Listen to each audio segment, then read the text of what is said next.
Uh, yeah. Olá, seja muito bem-vindo a mais este vídeo. Eu sou Adolfo Euclair e no vídeo de hoje eu quero conversar com vocês sobre qual é o maior inimigo da igreja cristã brasileira.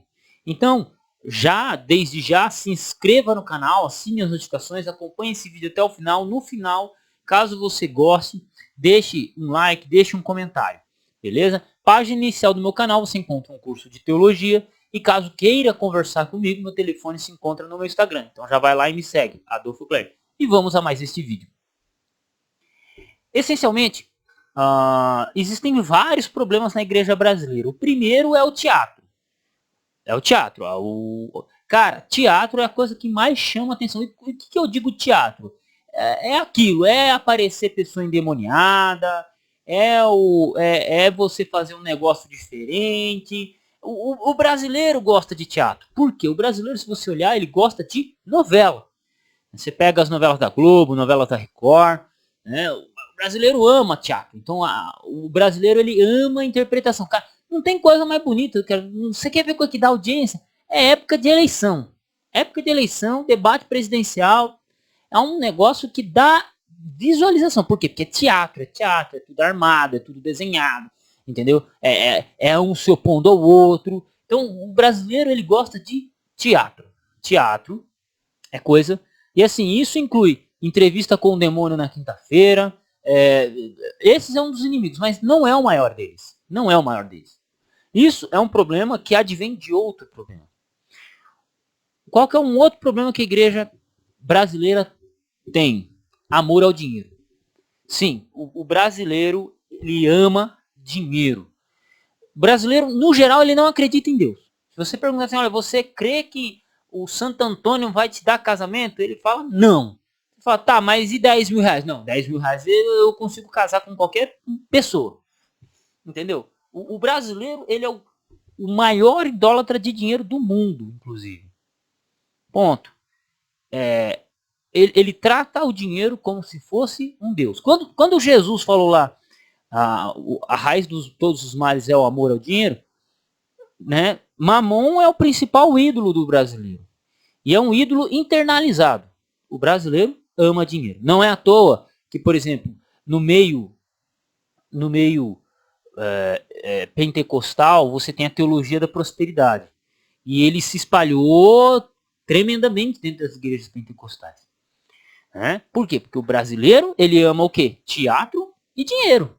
Então você junta essas duas coisas no mesmo local, é sucesso na certa. É sucesso na certa. Então, dinheiro e teatro. Terceiro fator que o brasileiro ele ama muito. Música. Cara, isso é uma coisa que o brasileiro gosta, é de música. Então, hoje, você tem até um mercado gospel, né? Você tem um mercado gospel. Curiosamente, se você parar para analisar, tem cantores mundanos, pessoas que não têm nada a ver com a fé, nada a ver com a religião, que estão se convertendo e vindo para esse campo. Por quê? Deixa eu explicar. Quando você pega o mercado do mundo, o mercado para você ser músico, cantor de sertanejo lá fora, ou sertanejo, por exemplo. Cara, é muito difícil você se tornar um cantor de sertanejo famoso, estourar, viver de música, né? Você montar sua banda ali de rock ali e tal, ou você é difícil. Agora faz o seguinte, irmão. Quando você olha pro público evangélico, meu amigo, é um público fiel. O cara vai no teu show. O crente, ele vai no teu show, ele engaja com você. Então, por exemplo, eu sou um cantor qualquer, pá. Aí parece uma reportagem assim, ó. Adolfo Clair se converte ao cristianismo. Mano do céu. O que vai ter de igreja me chamando para fazer show? O que vai ter de lugar me chamando para fazer podcast e não sei o quê? Por quê? Porque, cara, o brasileiro gosta de música. Então, esse é um dos problemas. E aí, o que acontece? Não é porque que o cara canta bem, vamos lá, pegar uma pessoa que cante bem, que essa pessoa tem conhecimento bíblico para ser seguida.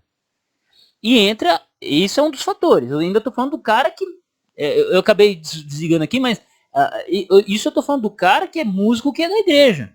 Mas tem aquele cara que é um cantor sertanejo fracassado, que não tá fazendo mais sucesso, que não tá ganhando mais dinheiro, e o cara se torna crente para ter engajamento. Para ter engajamento. Tolos são aquelas pessoas que estão saindo do mercado gospel para ir para o mercado do mundo porque eles ganham menos dinheiro, né?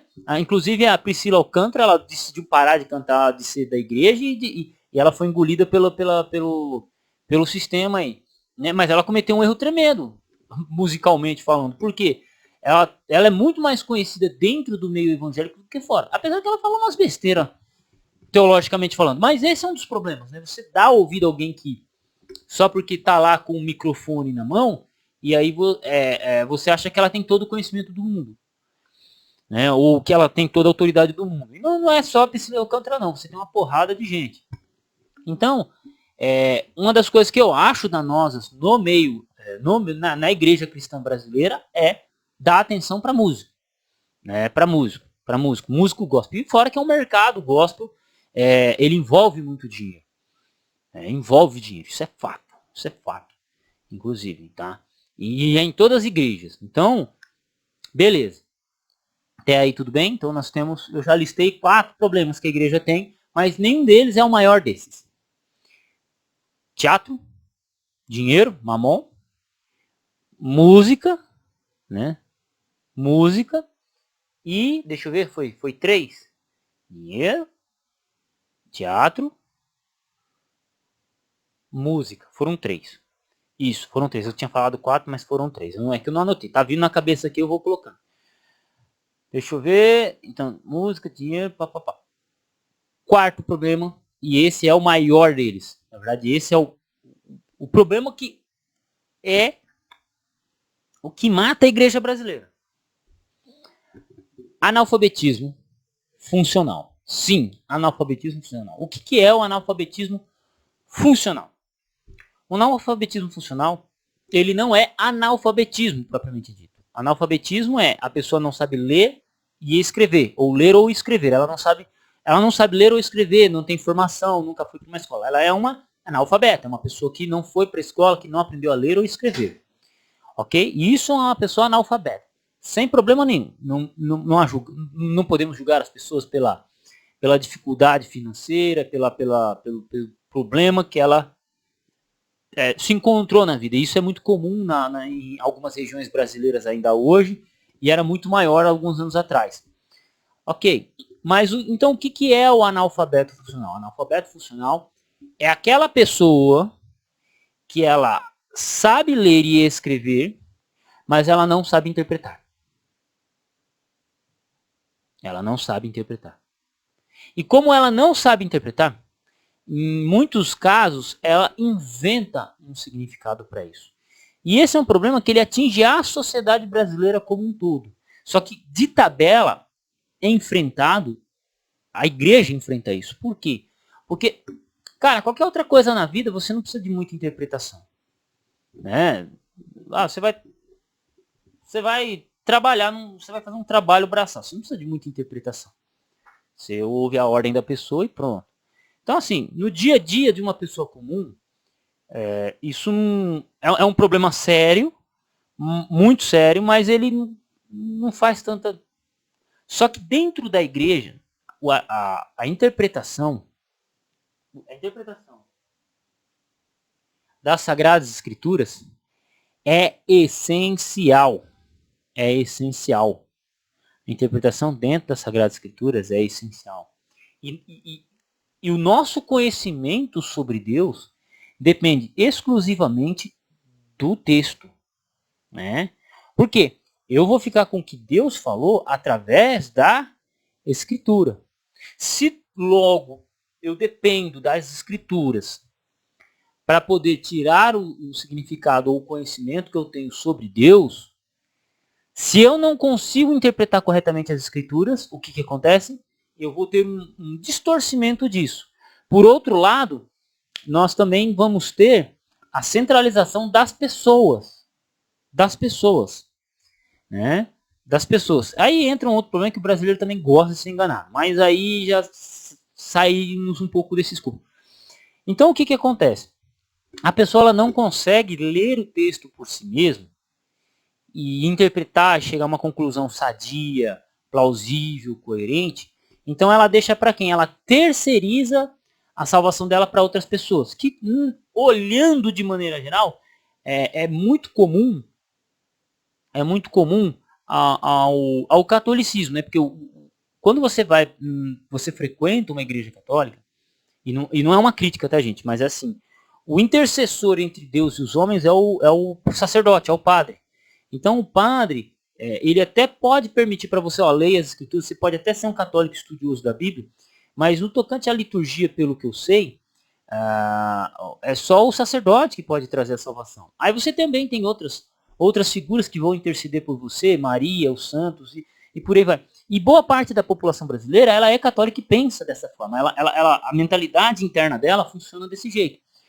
E quando a pessoa ela se torna evangélica, né, propriamente dito, ela muda, ela só troca o padre pelo pastor. Ela só troca o padre pelo pastor. Ok? E aí o que acontece? Então ela só troca o padre pelo pastor, então ela continua achando que o pastor é o intercessor dela, né? Já aconteceu várias vezes, por exemplo, do cara que me deu estudo bíblico trabalhar em hospital e a pessoa pediu oração por ele e chama ele de pastor, pastor, ora por mim. Ele falou, não, irmão, não sou o pastor. Ah, então beleza, deixa quieto. Tipo, a pessoa ela só quer a oração se for do pastor. E isso é muito comum nos meios evangélicos. Se o irmãozinho ali orar, não, ela não. O irmão pode até orar, não tem problema não, mas ela quer a oração de quem? Do pastor. Coloca ele num lugar, numa posição que não é para ser colocado. Tudo bem, mas esse é um modus operandi. Voltando ao analfabetismo funcional. Então, o analfabeto funcional, como ele não consegue entender, ou ele tem dificuldade de entender, ou ele inventa significados, muitas das vezes ele deixa essa interpretação para quem? Para o sacerdote. Ele deixa a interpretação das escrituras, ele terceiriza a salvação dele para o sacerdote. E na verdade essa não é a essência do cristianismo, do protestantismo, propriamente dito, e até do catolicismo. O catolicismo permite um pensamento, um questionamento, né? Não posso falar muito também, porque eu teria que perguntar para um líder católico, alguém que está mais por dentro do assunto, mas acaba deixando na mão dele, terceirizando, e aí a pessoa ela não estuda as escrituras por si mesma. Ou quando ela estuda, ela interpreta errado. E aí o que acontece? Você tem o surgimento de heresias. Você tem o surgimento de coisas não existentes. De problemas interpretativos que, se ela soubesse, se ela tivesse o recurso correto de interpretação, se tivesse o conhecimento básico, ela não cometeria esse equívoco. Outro ponto também, por questão da pouca leitura. Se a pessoa é uma estudiosa da Bíblia, não é qualquer pessoa que ela vai ouvir. Não é qualquer pessoa que ela vai ouvir. Então ela não vai ficar ouvindo um pastor lá que só fala de dinheiro, ou um pastor que só fala disso, daquilo. Ela não vai ouvir esse cara. Por que ela não vai ouvir essa figura? Porque ela tem conhecimento nas escrituras, ela não vai acreditar, ela vai julgar o que o cara diz de acordo com as escrituras. Ele vai fazer esse julgamento. Só que um analfabeto funcional, ele é incapaz de fazer esse julgamento. Então ele aceita qualquer coisa, ele aceita qualquer vento de doutrina e pronto. Então esse é o maior inimigo da igreja cristã, que é o analfabetismo funcional, e todos os anos vai surgindo mais pessoas analfabetas funcionais e a gente não sabe o que fazer com elas. Porque é um problema geracional. Se a geração hoje está crescendo com esse índice de analfabetismo, o que a gente faz com essas pessoas? O que a gente faz com as pessoas da minha geração, da geração anterior? Né? O que a gente faz com essa geração toda? Manda de volta para a escola? Como é que faz para saber se a pessoa é analfabeta funcional? Então, é um negócio bem complicado nesse sentido. Então, assim, isso torna, porque esse problema do analfabetismo joga a pessoa a confiar no outro. Então ela vai confiar no pastor. E se o pastor é um daqueles que só fala de dinheiro? Aí você já junta a idolatria ao dinheiro com a pessoa que precisa de dinheiro. E aí você tem o quê? O prato cheio para a teologia da prosperidade. Você pega a pessoa que já crê numa teologia da prosperidade, alguma coisa, ela Aí ela vai na igreja dela tem uma expulsão de demônio. Aí o cara começa a falar e faz um teatro. Então você já junta duas coisas, a teologia da prosperidade com o teatro, né? Pá. Aí para finalizar você tem o quê? O músico. Uma música bem feita, né? Aí aparece o músico, ou se o pastor cantar também, aí que ele arregimenta muita gente. E quando na verdade o problema ou a pessoa ela tinha que estar olhando para onde? Para as escrituras, olhando para Cristo. Né? Porque sempre a pessoa fala, eu não olho para a Bíblia, para muito estudo, eu olho para Cristo. Cristo, o que vai me salvar é Cristo. Ok, mas o conhecimento que nós temos de Cristo de primeira mão é isso aqui. O resto, podemos assim dizer, os pastores, a experiência pastoral e tudo, a experiência religiosa, ela tem que estar submetida a um critério. Que critério é esse? A Sagrada Escritura. Se não estiver focado aqui, se não tiver como isso, se você não tiver isso como critério, só que a questão é, quando a gente tem isso como critério, a gente tem que saber interpretar corretamente. A gente tem que saber ler, a gente tem que ter conhecimento. Só que você pega um analfabeto funcional, ele não gosta de ler, ele não gosta de estudar, ele tem dificuldade de interpretar. Quando ele estuda alguma coisa, ele interpreta errado, e aí você tem um monte de coisa surgindo. Muitas das heresias brasileiras, elas são oriundas disso. A pessoa ela assiste uma coisa, ela lê alguma coisa e ela interpreta, ela cria um significado para aquilo e vai jogando, né? Então, é uma pena, mas essa é a minha opinião. Você pode até achar que eu estou equivocado, você pode até achar que o maior problema da igreja é outro, mas se você olhar na raiz, na base, na estrutura, desde a questão social até a questão mais espiritual, é esse o problema. O problema é a falta de leitura das escrituras, é a falta de compreensão das escrituras, é a falta da centralização das escrituras. Porque se o brasileiro ele se focasse nisso, meu amigo, todo o resto ruía. Todo o resto ruía. Todo o resto ruía. O músico, ia ter um músico, beleza, mas o músico não ia ter o espaço que tem, né, a idolatria que tem. O cara que é dinheirista, que só fala em dinheiro, ele não teria o espaço que ele tem. As pessoas não ouviriam ele, né? O teatro, o cara tá entrevistando o demônio, mas peraí, me mostra na Bíblia. Esse negócio de ficar entrevistando o demônio. Não, não. A Bíblia fala, resistir ao diabo e ele fugirá de vós. Então quer dizer o quê? Se você é alguém que busca santificação, se você é alguém que busca santificação, você é alguém que está lendo as escrituras, está buscando levar o reino dos céus a outras pessoas, fique tranquilo, o diabo ele dificilmente vai aparecer na sua frente. Por quê? Porque ele corre de pessoas assim. Né? Aí alguém pode mencionar, mas Paulo viu endemoniado, né? Mas ele não ficou entrevistando endemoniado. Ele só chegou e mandou o cara pro quinto do inferno. Jesus não ficou debatendo com legião.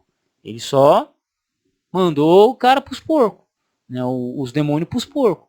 Né? Então, fora que também tem uma questão de ciclo narrativo ali também. Né? Então, são detalhes importantes. Então, veja que o que eu estou dizendo é pega ali onde você corta todo o mal pela raiz. É o estudo das Sagradas Escrituras e a boa interpretação. Mas que, devido ao analfabetismo funcional e à preguiça da grande maioria de estudar, gera nisso. Mas aí, me conta, o que você acha? Qual é o maior mal da igreja brasileira? Se inscreve no canal, assina as notificações, deixa seu comentário aqui e tamo junto. Curso de Teologia na página inicial do canal. Fui!